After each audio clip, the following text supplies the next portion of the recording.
I know that a lot of people are tired of isekai anime, and even though Yuusha Yamemasu or I'm Quitting Hearing is not technically an isekai anime, it kind of fits within the same mold. But if you aren't watching this show, I really think you ought to give it a shot because I think it could be the surprise anime of spring 2022. What's up, y'all? It's your man, That Dude, bringing you guys another video. I'm giving out free subscriptions down below, so go hit that button. And if you would, while you're down there, smash that thumbs up. I'd appreciate it. A lot of people are going to look over Yuusha Yamemasu because it looks like almost every other isekai or fantasy anime you've ever seen. It looks very cookie cutter, and the people who make that mistake, I believe, are really missing out on what already is looking like a good show and what could be a great show. The premise of this show, I think, is very different than what we've gotten before. I can't think of another anime where it was based upon the hero being shunned by the humans that he saved. The story picks up in Yuusha Yamemasu after the hero has already defeated the Demon King. He's defeated the Demon King's army and the generals, that kind of stuff. And it picks up after that where he's now shunned by humanity because he's so freaking powerful that people can't really relate to him anymore. They can't see him as a person because anybody who is so powerful they can defeat the Demon King and the Demon King's army and generals all by themselves. That person is basically inhuman at that point. Like they reach a certain power level where they're no longer really human, and so he becomes shunned by the very people that he tried to save or did save. That alone makes this show different. I can't think of another anime that has that kind of premise, and I've watched a lot of isekai anime, I've watched a lot of fantasy anime, and I can't think of any that had a similar premise to this. But not only is that premise very unique, the show isn't really based around our main hero Leo being super powerful. We know he is. We know he's the most powerful guy ever, and that he can defeat anyone he wants whenever he wants, and he's super strong when it comes to weapons. He can use any weapon. He can use any magic. The guy is, basically a demigod.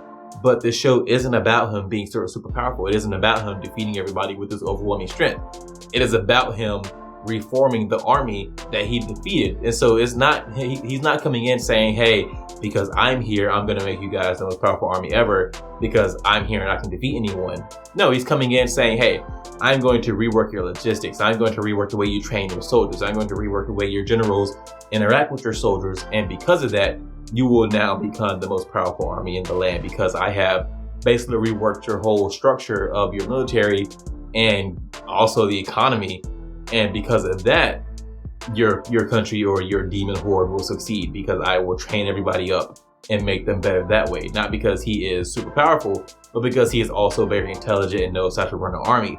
Which the show doesn't really cover how he knows these things because it says in the first episode that he defeated the Demon King by himself. He didn't have to work with anyone to do that. So it's not really clear how he now knows all these things when it comes to running an army and how to properly structure a workforce and how to delegate different tasks to people to make work more efficient. But he does because, hey, he's the hero, he's super smart, he's super powerful. So I guess we just accept that he knows these things.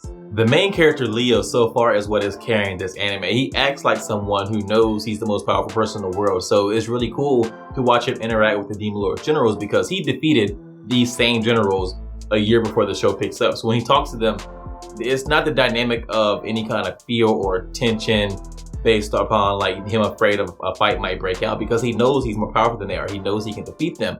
What he's afraid of is being cast out because what he wants is somewhere he can call home. He wants to belong somewhere because now that he's been cast out by humanity, he just wants somewhere he can belong, somewhere he can call home, somewhere he can grow some roots and get to know people, gain some friends. So what he's most afraid of is being rejected. So when he talks to them, when he talks to the Demon Lord in the first episode, he comes across as kind of timid, but not because he's afraid they can hurt him, because he knows they can't.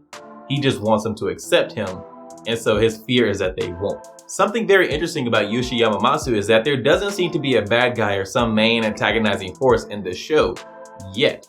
Now, Leo was cast out by humanity, but it's kind of understandable why they cast him out. He is so powerful that they can't comprehend how powerful he is, and so that makes him kind of scary. You know, this guy can just single-handedly go through the Demon Lord's entire army and the Demon Lord's generals and defeat the Demon Lord himself with no help. I would kind of fear him too when he comes back and he's just among society. Like, if you can't control this, he's so powerful and you can't control him, it's kind of hard to live side by side with someone. Even though you know he saved you, you kind of exist at his whim if you know he's so powerful and there's nothing you can do about it. The king we see kind of acknowledges that, hey, this is unfair, but I need you to leave because my people don't want you around, and the king is kind of beholden to his people. So he casts Leo out, but at least the king knows that it's unfair, or at least he seems to know that it's unfair, but that doesn't make it any better from Leo's standpoint. So if the humanity isn't necessarily the bad guy, and then we now know that the Demon Lord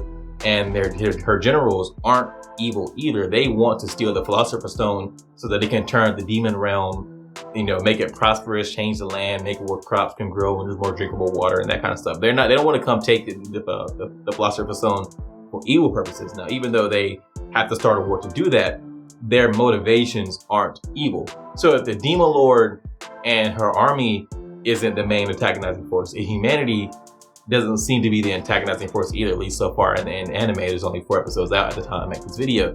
But so who is your main antagonizing force, if there's going to be one at all? Now, given the premise of this show, I do think that it could go for very far without there being a main antagonizing force, because the basis of the story right now is Leo coming in and reforming the Demon Lord's army, and you can get very far just him fixing up the army before the army ever has to actually face anyone, before Leo has to face anyone. If you aren't watching Yuusha Yamemasu, I highly recommend you give it a chance, because I think it could be the surprise anime of spring 2022.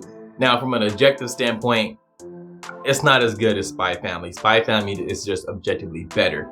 But I could see myself enjoying this anime more than I'll enjoy Spy Family.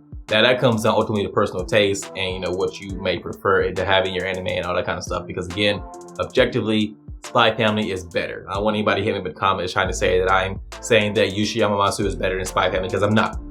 I'm not saying it's better, because it isn't. You just might enjoy it more, so give it a chance. That's all I have for you on this one, guys. If you enjoyed this video, go hit that thumbs up. If you did enjoy this video, or if you disagree with anything I said, maybe you so far don't like Yuusha Yamemasu, or you don't think the premises are that unique, hit me up in the comments. We can talk about it. I respond to almost everything, and I'll see you guys in the next one.